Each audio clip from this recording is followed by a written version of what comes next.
Nightline begins now with me, Adrian Seet. The top stories.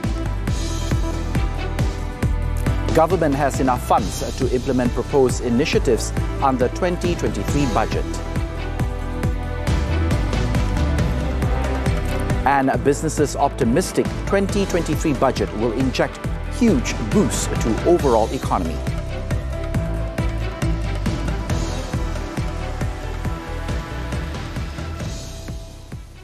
Thanks for joining us. Dato Sri Ismail Sabri Yaakob has assured that the government will implement all the initiatives and assistance proposed in the 2023 budget. The Prime Minister said this was because the national budget had been formulated after taking into account the government's financial capacity.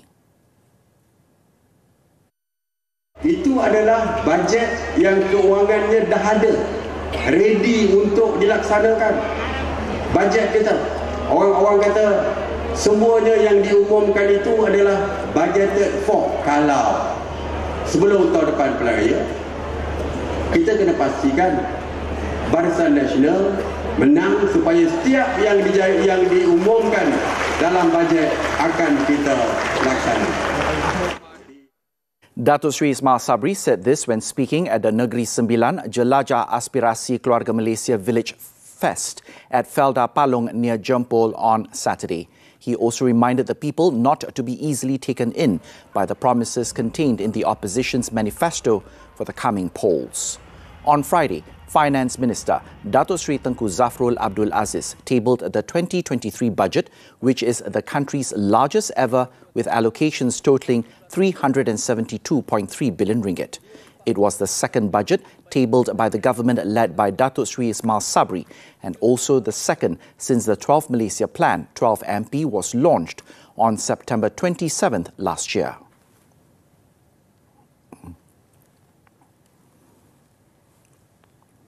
Meanwhile, Dato Sri Ismail Sabri stressed that no pupil will be left out from receiving the 150 ringgit Early Schooling Aid BAP from the government. He said all Keluarga Malaysia children are eligible for the assistance regardless of family background. Sebelum ini hanya golongan B40. Anak-anak daripada golongan B40. Waktu saya berbincang dengan Menteri Keuangan, saya sebutkan anak-anak ini tidak faham. Mereka anak B40 ataupun M40. Jadi untuk tahun ini semua anak M40, T20, sesiapa saja yang bersekolah dan warga Malaysia akan mendapat RM150. The Prime Minister added that even if a family has 5 children in school, each of them will receive the cash assistance. A total of 825 million ringgit will be dispersed to the pupils under the BAP initiative starting January of next year. The amount is almost double than the 450 million ringgit allocated under the previous budget.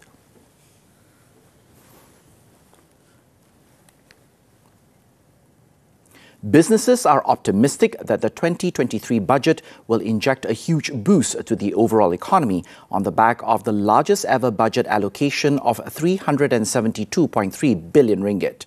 And that, with the government's efforts to improve people's well-being, particularly the people's income and social protection, as well as to improve business competitiveness and value chain.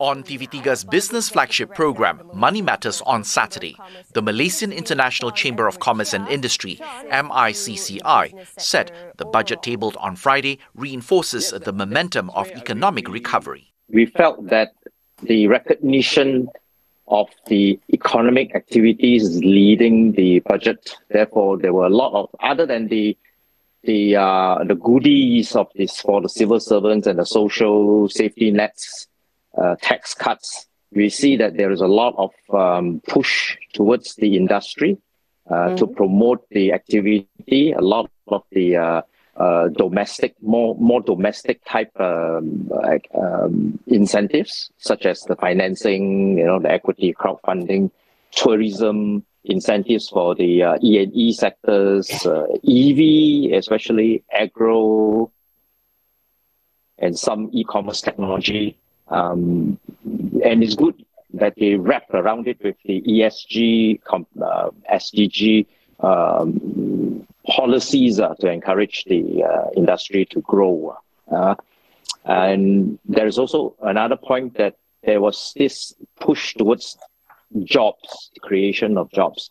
And of course, with jobs, there's also looking at human talents, and you can see a lot of policies in developing the human talents to feed into the jobs. Okay, like reskilling and education, addressing women, OKU, ex-prisoners to get back into the workforce and less reliance on the foreign labor. Then there's also sufficient protection of the P-hailing, the gig economy workers and stuff like that. So it's good. It's trying to create a business environment, and there's a lot of pump priming by the I think it's 95 billion of development expenditure on infrastructures, roads, for that to stimulate the economy going forward. There is a lot more to do for the small and medium enterprises, SMEs. This remark came from National Recovery Council member Datuk Michael Kang Hwa Keong, who also spoke with Money Matters. According to Datuk Kang, who is also from the SME sector, while the nation's economy appeared to be on the right track, there is still SMEs facing an uphill battle to recover post-COVID-19. Currently, SME are still very struggling because of a lot of SME are facing the last 2 years and almost 3 years. They have zero income. So some of them are just recovery. Some of them are still struggling without shortage of fund. As we know that a lot of SME are facing their incomes not enough for income. Again, the loan from the bank also they are facing quite tough, and collections as well. So when it comes to the recovery this year, when the business started, a lot of SME also facing of the shortage of manpower. And from all this point, you can see that this year SME are really struggling to try to recover. That the SME need a lot of assistance from the government. Now, with the 2023 budget being the highest allocation ever for a national budget, will larger allocations help generate a more vibrant economy? Non-resident Senior Fellow of the Institute of Malaysian Economic Research, MIER, Professor Dr. Jeffrey Williams, shares his opinion on TV3's flagship business program, Money Matters, on Saturday. The budget last year was at record levels because of specific reasons to do with COVID, coming out of COVID and responding to the health issues around COVID. Yeah. And that because they were special measures and because those are easing off quite rapidly, that there was room for that saving to be taken out of the budget. Now, instead, what we've seen is a really quite surprising increase in the total amount, a 12% increase in spending. Everybody in Malaysia would have had about 1,300 ringgit a year, or 100 ringgit a month, about 100 ringgit a month. And if it had been reallocated back to the B40, you could have had 270 ringgit a month for every member of the B40. And instead, what the government has done is taken this 40 billion and spent it on its own list of projects, rather than redistributing back into the people. The positive effect to income from the personal income tax restructuring was perhaps the more noticeable highlight of the budget. The personal income tax restructuring of 2% reduction for income brackets 50,000 ringgit to 100,000 ringgit and 0.5% increase for income brackets 250,000 ringgit to 400,000 ringgit will result in 250 ringgit to 1,000 ringgit rise in an annual disposable income for taxpayers for those above the 50,000 ringgit income bracket or 800 million ringgit in totality. That incentive effect encourages economic growth, and so the revenue that you get often increases when you reduce taxes. We call this supply-side economics. And certainly all around the world there is evidence that when you lower the tax rates, the revenue rises. So in that respect, you wouldn't necessarily see that there would be a big impact. But there is one thing which is quite strange about the Malaysian budget, which is that the total amount of money that the government is getting in revenues as a percentage of GDP has been falling consistently over time. If you went back to 2009, it would have been above 20%. Now it's around 14 or 15%. So because the government hasn't really changed the tax system and there was no evidence, particularly of tax reform, no discussion of GST, for example, the diversity of revenue sources and the total amount of revenue as a percentage of GDP is actually falling. So the government's missing out on that type of structural reform. Many Malaysians have welcomed the government's 2023 budget, tabled on Friday, which was seen as inclusive, while aiming to strengthen the country's economic recovery and build resilience. However, they also felt there is still room for improvement in certain areas. Amongst the highlights of the budget which caught the attention of the public was the reduction in the personal income tax rate to help middle-income M40 individuals have more disposable income to deal with the rising cost of living. Good, at least the 2% reduction will give more back to us. Okay, so do you think this is a good move by the government? I think yes, I would say okay, because income tax reduce is good for us getting more back income. Net income. In terms of going back to the government, I think it might help, it might not help, I'm not sure about that. Yeah, personally, I think that this is a good move because M50 is a group that has been left out in the previous or the budgets or previous orders, like assistance package given by the government, right? So I believe this reduction of 2% will help the M50 a lot. The 15 billion ringgit set aside under the budget for the implementation of the government's flood mitigation plan up to 2030 to prevent recurrence of severe floods was also seen as vital for the country to adapt to climate change, which the previous budget had not prepared for, leading to one of the worst natural disasters in Malaysia's history, with losses amounting to billions of ringgit.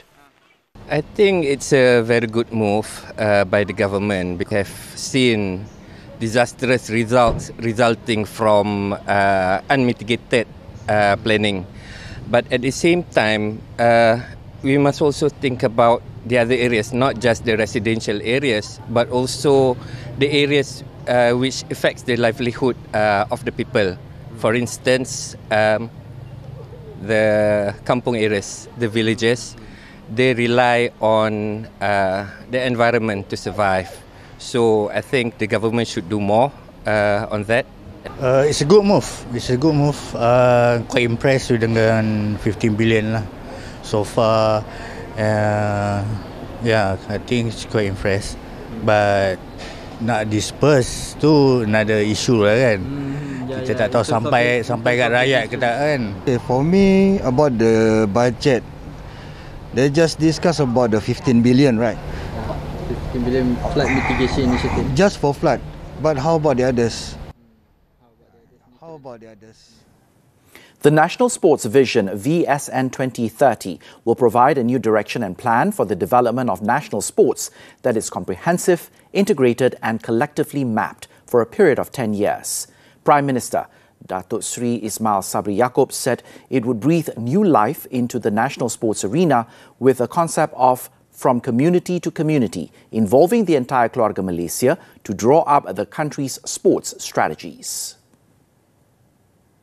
Ia juga meneruskan legasi sukan sebagai alat perpaduan yang ampuh dalam masyarakat serta melahirkan jaguh-jaguh berkelas dunia dan akan menjadi dokumen rasmi kerajaan dalam pembangunan sukan tanah air. He said this when launching VSN 2030 in conjunction with the National Sports Day 2022, HSN 2022 in Putrajaya on Saturday. He added that the policy document would be scrutinized from time to time to ensure it remains relevant in driving the Malaysian sports industry until the year 2030. The Prime Minister also asked the Youth and Sports Ministry to further improve sports culture and achievements through several proactive efforts. This includes providing scholarships and opportunities for outstanding athletes who win international championships to further their studies. At the same time, skilled former athletes will be considered as sports and educational coaches and involved in the search of sports talents at the grassroots level through the My Talent Identification MyTID. Sports facilities will also be upgraded to increase access to sports facilities, consequently increasing Malaysians' involvement to be active in sports. Lastly, the revision and gazetting of the first schedule under the Sports Development Act 1997, in which the types of sports listed will be increased, and to include electronic sports. HSN 2022 was celebrated nationwide in exuberance and in full excitement after a 2-year absence due to the COVID-19 pandemic.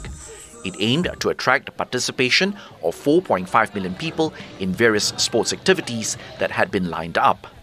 This time around, the program was more meaningful as events such as running, cycling and aerobics returned to colour the celebration, in addition to the fact that participants no longer needed to wear face masks like in the past. Singapore's rules tied to vaccination status to be lifted. This and more from the Foreign Front when we come back.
Welcome back.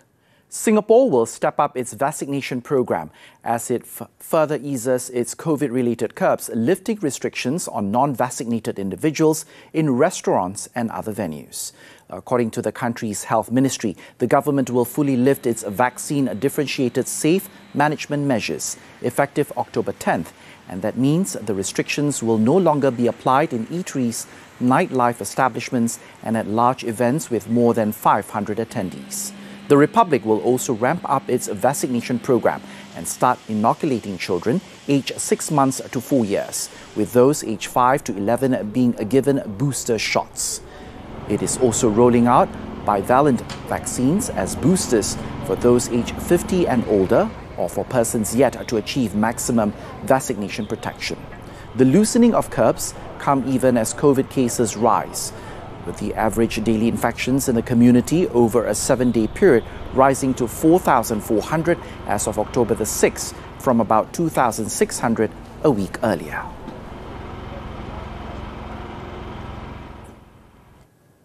In Ireland, the death toll in the explosion of a petrol station in County Donegal has risen to 9, with emergency services continuing to search those unaccounted for in the rubble. Authorities said search teams combed through debris on Saturday, a day after the blast tore through an apple green service station outside the village of Crislu, injuring at least 8 others.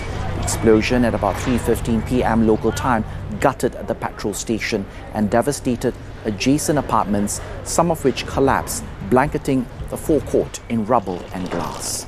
Currently, a search and recovery operation for further fatalities is still ongoing, and so far no indication has been given on the suspected cause of the explosion.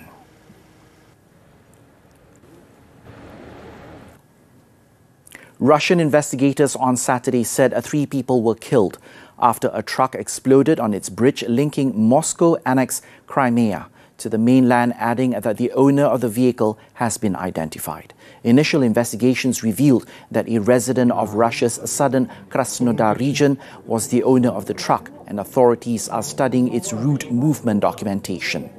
Earlier, it was reported that the truck exploded, igniting a huge fire and damaging the key Kerch Bridge, built as Russia's sole land link with annexed Crimea. Russia said the blast set ablaze 7 oil tankers transported by train and collapsed 2-car lanes of the giant road and rail structure, and vowed to find the perpetrators without immediately blaming Ukraine.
Tennis, the 2022 Japan Open. Francis Tiafoe was taken the distance before defeating Sun Woo Kwon to reach the final on Saturday. After taking the first set 6-2, the 19th-ranked Tiafoe stumbled as the world number 120, Kwon, won 6-love in the second set to send the game to a decider. The 2022 US Open semi-finalist, however, steadied himself in the third as he claimed a 6-4 win to book a spot in Sunday's final. Waiting for him in the final is Taylor Fritz. The third seed reeled off 5 games in a row in the final set to beat Denis Shapovalov 6-3, 6-7, 6-3. Fritz's win over the 7th-seeded Shapovalov also guarantees the American a spot in the top 10 rankings for the first time in his career. Turning to football, the German Bundesliga. Werder Bremen moved up into 4th place in the standings after Niklas Füllkrug's late penalty sealed a 2-1 win over host Hoffenheim. Marvin Duksch gave Bremen an 18th-minute lead after a neat 1-2 with Füllkrug.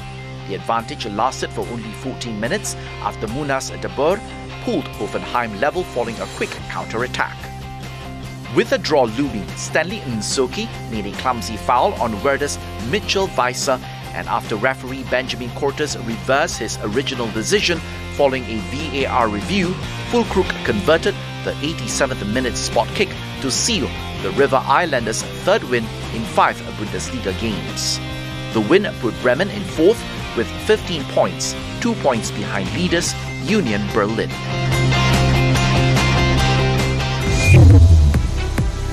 Still to come, PAS refuses to pick between UMNO or Bersatu camp.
Welcome back.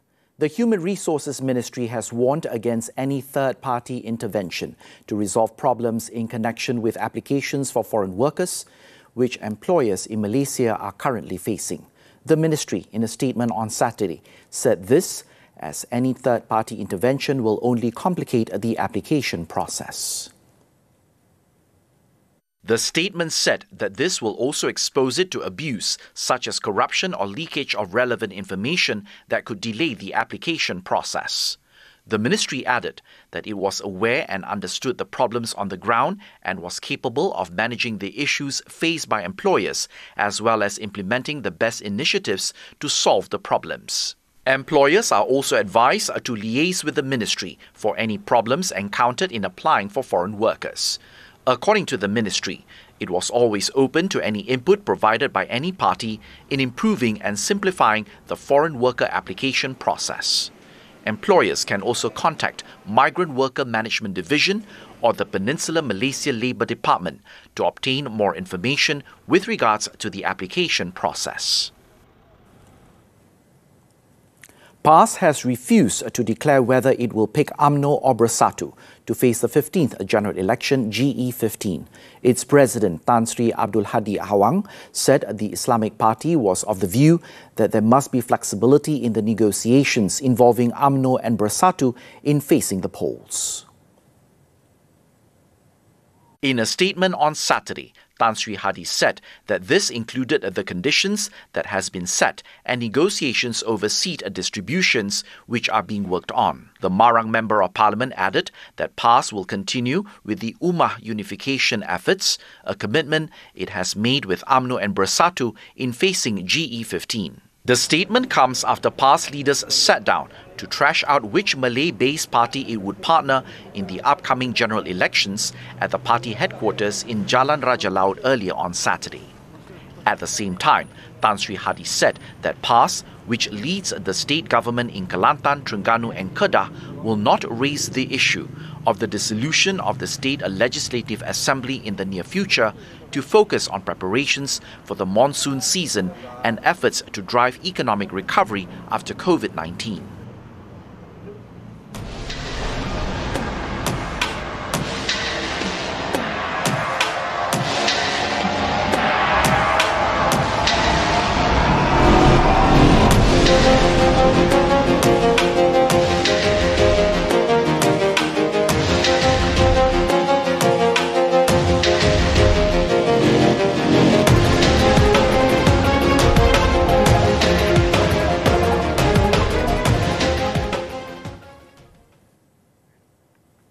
As we wrap up Nightline this time around, let's take a look at the installation of Darth Fisher by Dutch street artist Frank de Roo, also known as Frankie, which is exhibited in the Spree River during the Festival of the Lights of Berlin that began on Friday until October 16th.